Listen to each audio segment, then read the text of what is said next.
Daniel Carter sat in his car, gripping the steering wheel so tightly his knuckles turned white. The late afternoon sun cast long shadows across the office parking lot, but he wasn't ready to go inside yet. His stomach twisted into knots as he replayed the conversation from this morning. "Dan, you've got 2 months to turn things around," his boss Mark Reynolds had said. "If you don't start closing deals, I won't have a choice." That choice meant termination. After 5 years at Apex Solutions, Daniel had hit rock bottom. His colleagues were excelling, sealing deals, earning commissions, and climbing the corporate ladder, while he floundered, barely scraping by. It wasn't that he didn't try. He rehearsed his sales pitches, researched clients, and followed every sales script the company provided. Yet, rejection followed him like a shadow. He exhaled sharply, running a hand through his hair. Just then, his phone buzzed. A message from his best friend, Alex. "Meet me at the Book Nook. Trust me." Daniel frowned. A bookstore? He didn't have time for that. But then again, he didn't have much left to lose. The small, cozy bookstore smelled of old paper and fresh coffee. Daniel found Alex sitting in a corner, flipping through a book with a navy blue cover. Without looking up, Alex pushed the book toward him. "Read this." Daniel glanced at the title, How to Win Friends and Influence People, by Dale Carnegie. He raised an eyebrow. "What is this? Some self-help nonsense?" Alex smirked. "It's the reason I went from an average salesman to the top performer at my firm, and the reason you're going to save your job." Skeptical but desperate, Daniel sighed and flipped to the first page. That night, he sat at his kitchen table, skimming through the book while half-heartedly eating takeout. One passage made him pause. The deepest principle in human nature is the craving to be appreciated. He tapped his fingers against the table. His entire sales approach had been wrong. He had been focused on pushing products, not building relationships. The next morning, armed with a new mindset, he walked into Apex Solutions, determined to experiment. His first meeting was with Mr. Jennings, a tough, no-nonsense client who had already turned down 3 proposals. Instead of diving into a sales pitch, Daniel leaned forward and asked about Jennings's passion for sailing, something he had noticed in past meetings, but ignored. Jennings' face lit up. For the first time, their conversation flowed effortlessly. When Daniel subtly transitioned into discussing the product, Jennings nodded thoughtfully. "You know what, Dan? I like you. Send me the contract." Daniel nearly dropped his pen. For the first time in months, he felt something unfamiliar. Hope. Daniel left the meeting in a daze. Had that really just happened?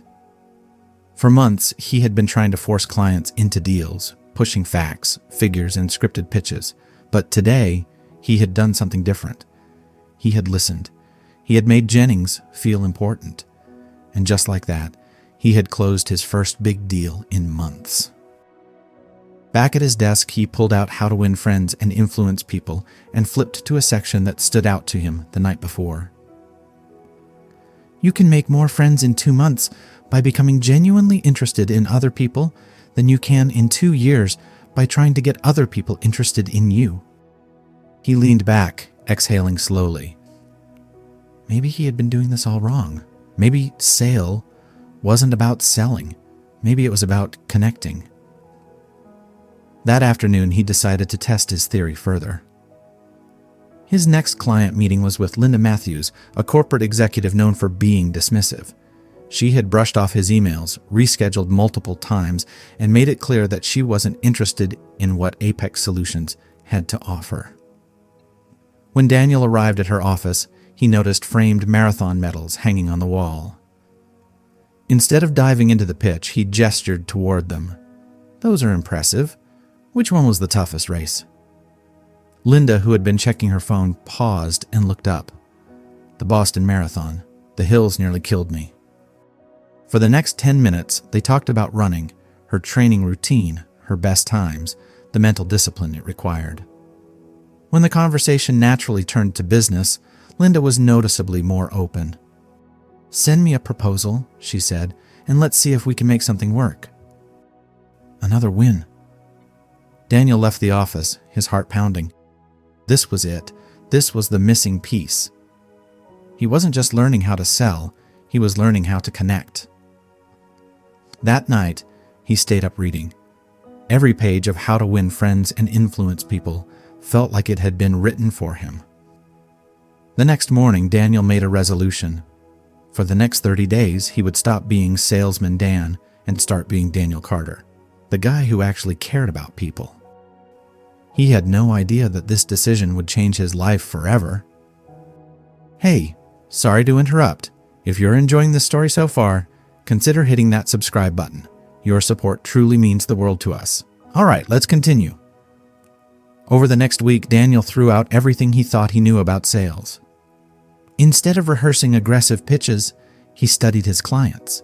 He researched their backgrounds, their interests, their companies. He stopped focusing on what he wanted to sell and started thinking about what they wanted to achieve. And the results were shocking. A client who had ignored his calls for months suddenly invited him for coffee after Daniel complimented his recent LinkedIn article.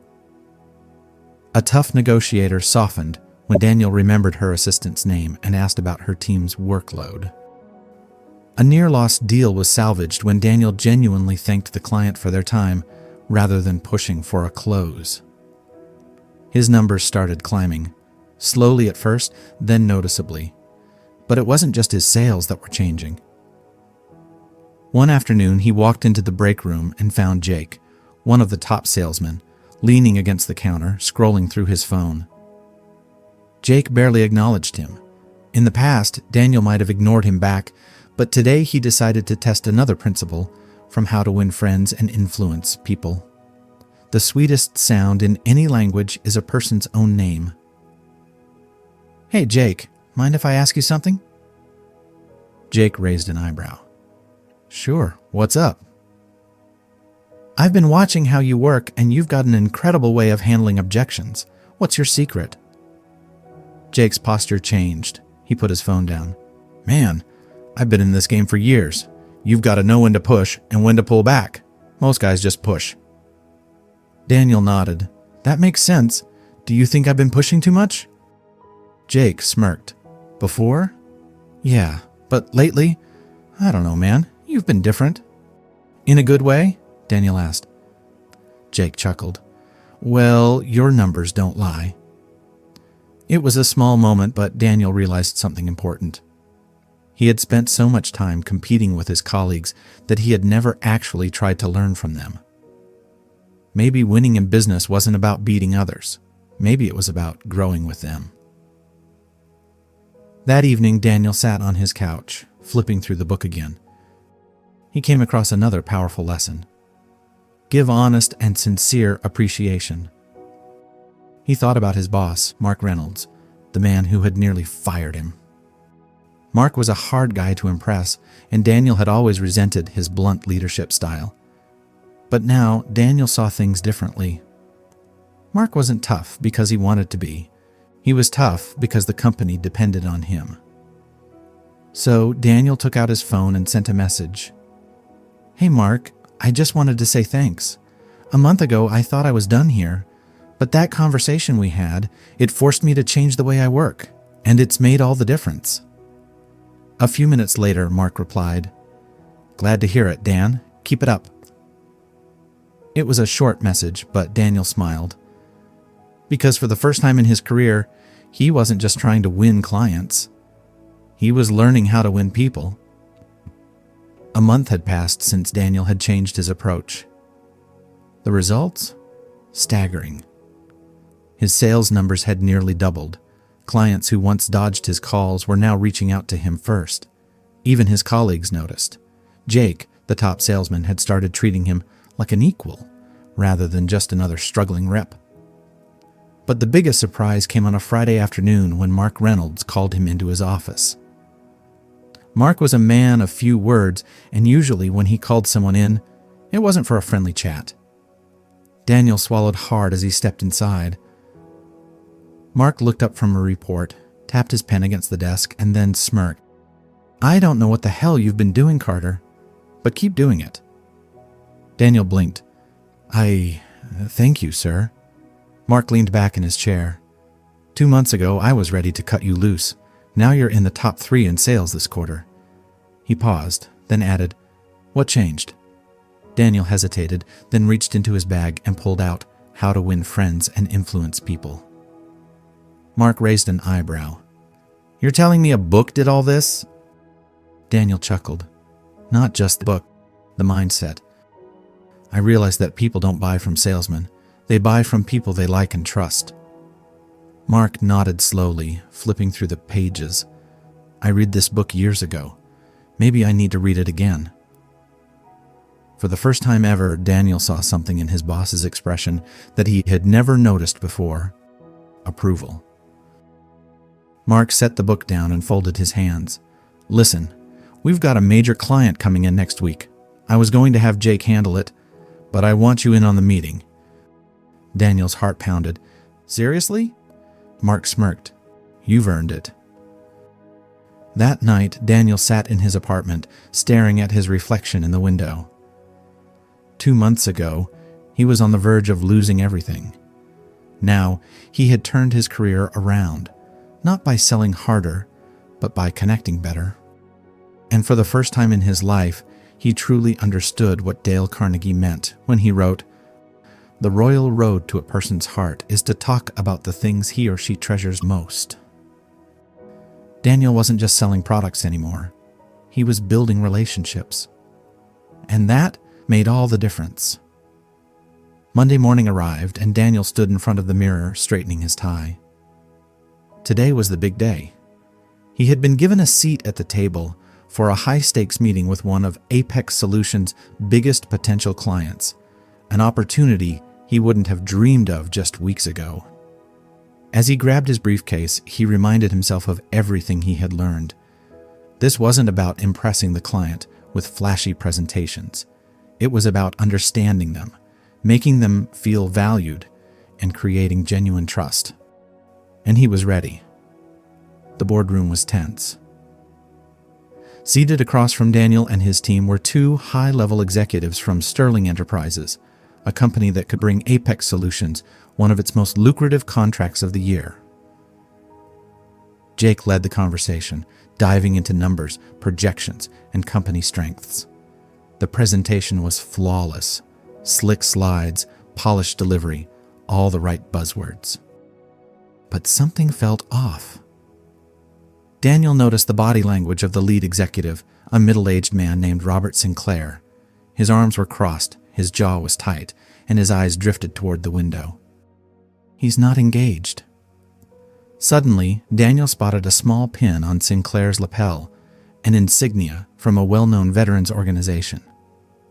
A lesson from How to Win Friends and Influence. People flashed through his mind. Talk in terms of the other person's interests. During a natural pause in the discussion, Daniel leaned forward. "Mr. Sinclair, if you don't mind me asking, were you in the military?" Sinclair turned, clearly surprised. "Yes, I was. U.S. Navy, 22 years. Why do you ask?" Daniel smiled. "My grandfather served in the Navy. He used to tell me stories about the discipline and camaraderie. What was your experience like?" Sinclair's expression softened. His posture relaxed as he leaned in. "Well, it shaped everything about who I am today." What followed was a 10-minute conversation, one where Sinclair spoke with genuine passion about his time in the service. The tension in the room faded. The cold, distant executive was now engaged, nodding and even smiling. And when the conversation naturally shifted back to business, something changed. For the first time, Sinclair seemed open. He asked questions, shared concerns, and actually listened to what Apex Solutions had to offer. By the end of the meeting, he shook Daniel's hand firmly. "Send over the final proposal. I think we can make this work." Jake stared at Daniel in disbelief. Mark, who had been silent the entire time, gave him a knowing nod. Daniel had just helped land the biggest deal of his career, not by selling, but by connecting. That evening, Daniel sat at his desk, flipping through How to Win Friends and Influence People one more time. He had followed Carnegie's advice, not just in sales, but in life. Make the other person feel important. Talk about what matters to them. Genuinely listen. This wasn't just a book. It was a blueprint for success, and he was living proof that it worked. Daniel's phone buzzed as he walked out of the office. A message from Mark. "Well done today. Let's talk tomorrow." He exhaled, finally allowing himself to feel the weight of what had just happened. A few weeks ago, he was on the verge of being fired. Now, he had just played a key role in closing a major deal for the company. But more than that, he felt different. For the first time in his career, he wasn't acting like a salesman. He wasn't chasing numbers, trying to force deals, or seeing clients as obstacles to overcome. Instead, he was building relationships, understanding people, and making them feel valued. And that had changed everything. The next morning, Mark called Daniel into his office. Mark was standing by the window, arms crossed, watching the city skyline. He didn't turn around when Daniel entered. "Close the door," he said. Daniel did as he was told, feeling his pulse quicken. Mark finally turned, studying him for a long moment before speaking. "You proved yourself yesterday." Daniel swallowed. "I appreciate that." Mark nodded. "You took control of that meeting in a way I didn't expect. You read the client, connected with him, and turned the entire conversation around. That's not something I can teach in a training seminar."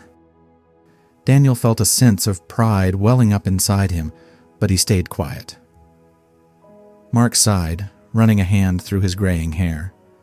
"Look, I'll be honest. When I gave you that ultimatum last month, I didn't think you'd make it. I thought you'd be out the door in a few weeks."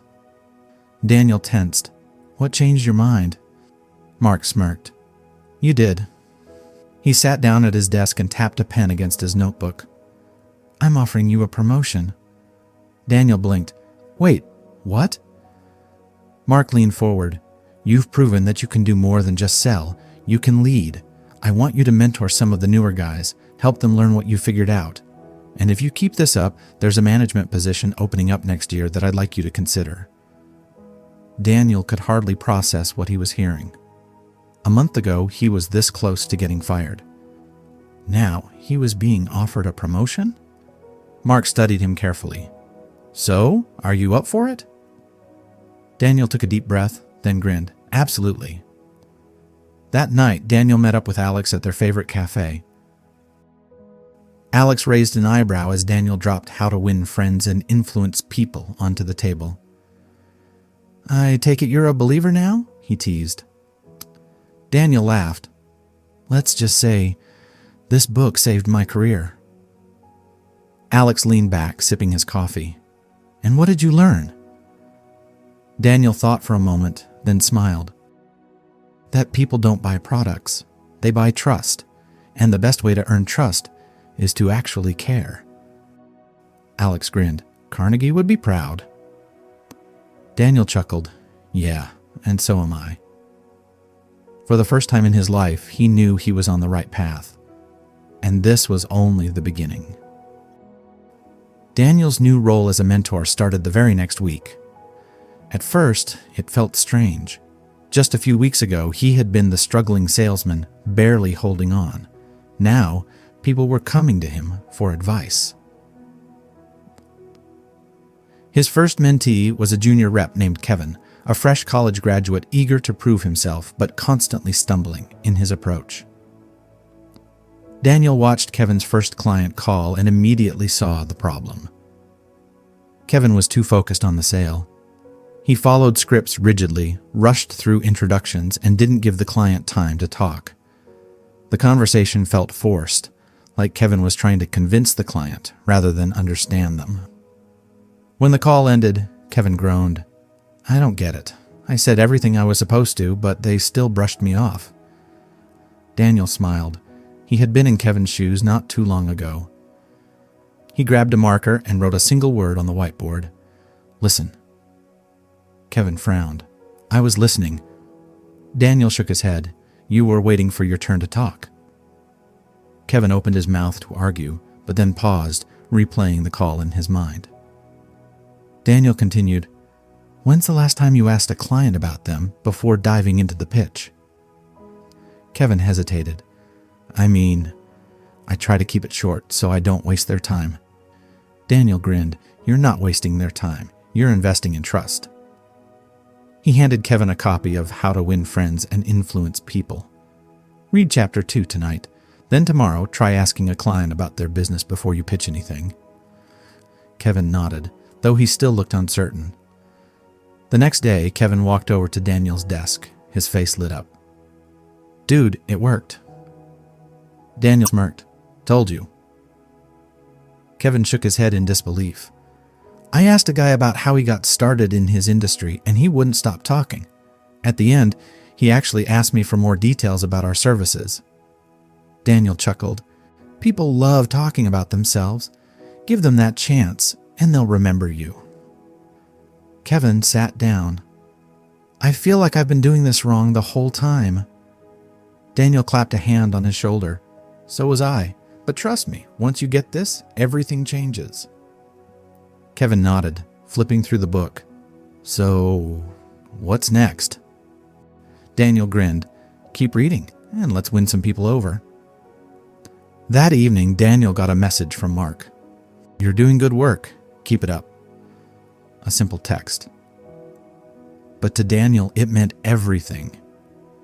Because for the first time in his career, he wasn't just learning how to win people over. He was teaching it. And that felt like the biggest win of all. The weeks rolled by, and Daniel's transformation continued. Kevin wasn't the only one who noticed. Other junior reps started coming to him for advice. Even Jake, the company's top salesman, began asking Daniel for insights on handling difficult clients. One afternoon, Jake approached Daniel's desk, a rare look of frustration on his face. "Got a minute?" Daniel set his work aside. "What's up?" Jake sighed. "I've got this client who just won't commit. Every time I follow up, he says he's interested, but he never moves forward. I've pitched every angle, shown every stat. Nothing works." Daniel leaned back, thinking. "Have you tried making him feel important?" Jake frowned. "What do you mean?" Daniel grabbed his copy of How to Win Friends and Influence People and flipped to a highlighted section. "Make the other person feel important, and do it sincerely." He tapped the page. "Right now, your client sees you as just another salesman. He needs to see you as someone who understands his world." Jake looked skeptical. "How?" Daniel smirked. "Next time you call him, don't talk about the deal. Ask about his business, his challenges, his wins. Make him feel like the expert. Trust me." Jake hesitated, then nodded. "All right, I'll try it." The next morning, Jake walked in with a stunned expression. "Dude, that actually worked." Daniel grinned. "Told you." Jake shook his head. "I asked him how he built his business, and he went on and on. By the end of the call, he said, 'You know, Jake, I like you. Let's get this deal done.'" Daniel laughed. "People don't buy from salesmen. They buy from people they like." Jake crossed his arms, smirking. "You know, a few months ago, I wouldn't have listened to you." Daniel raised an eyebrow. "And now?" Jake chuckled. "Now, I might actually start taking notes."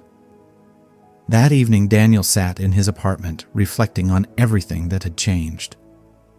His career was back on track. He was closing deals, earning respect, and mentoring others. But more than that, he felt different. More confident, more fulfilled. He pulled out How to Win Friends and Influence People and flipped to a passage that had stuck with him. The best way to influence others is not by pushing them, but by leading them. Daniel smiled. He wasn't just succeeding. He was leading, and this was only the beginning. As the months passed, Daniel's impact on the company grew. Sales were up, not just for him, but for the entire team. The office energy had shifted. Conversations felt more open. Collaboration was stronger, and even Mark seemed less tense.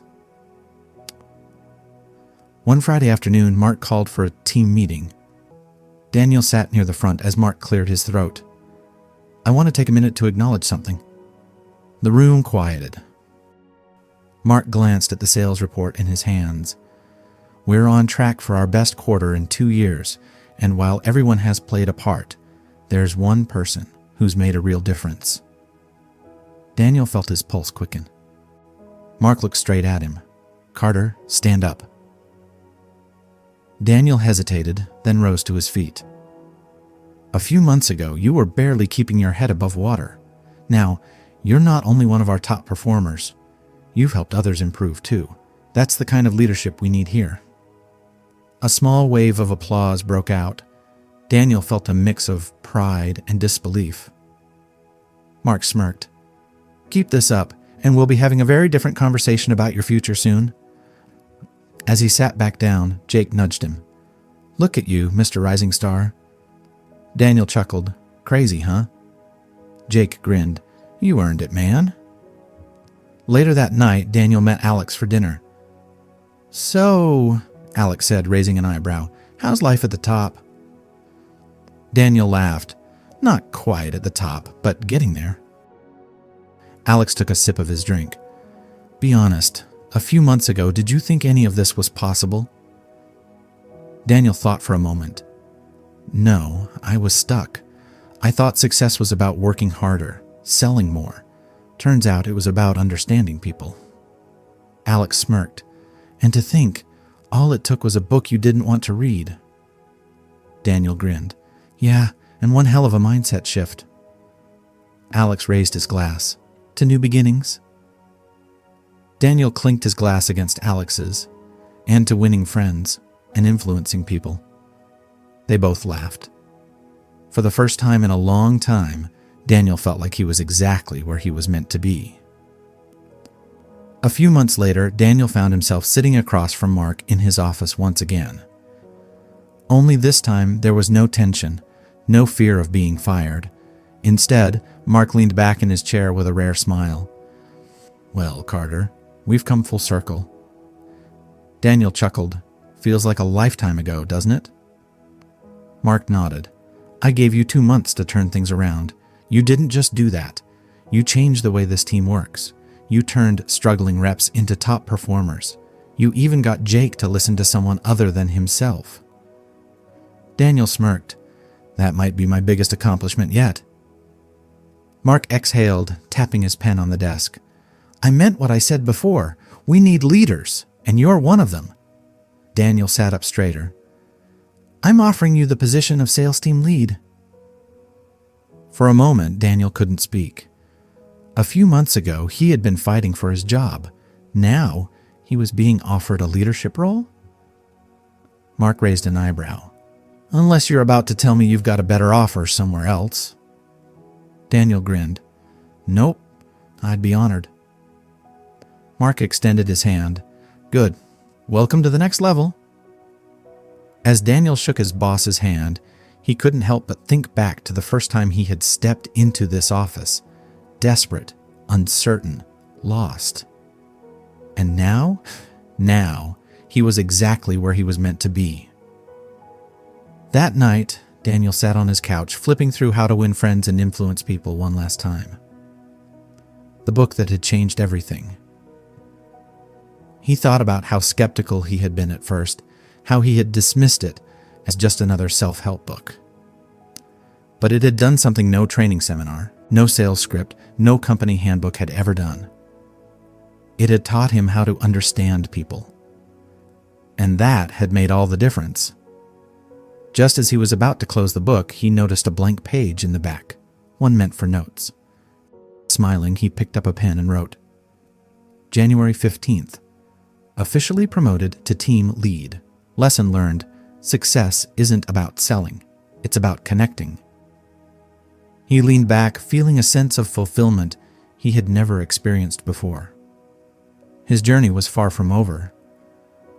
But for the first time in his life, he knew exactly where he was headed, and he couldn't wait to see what came next.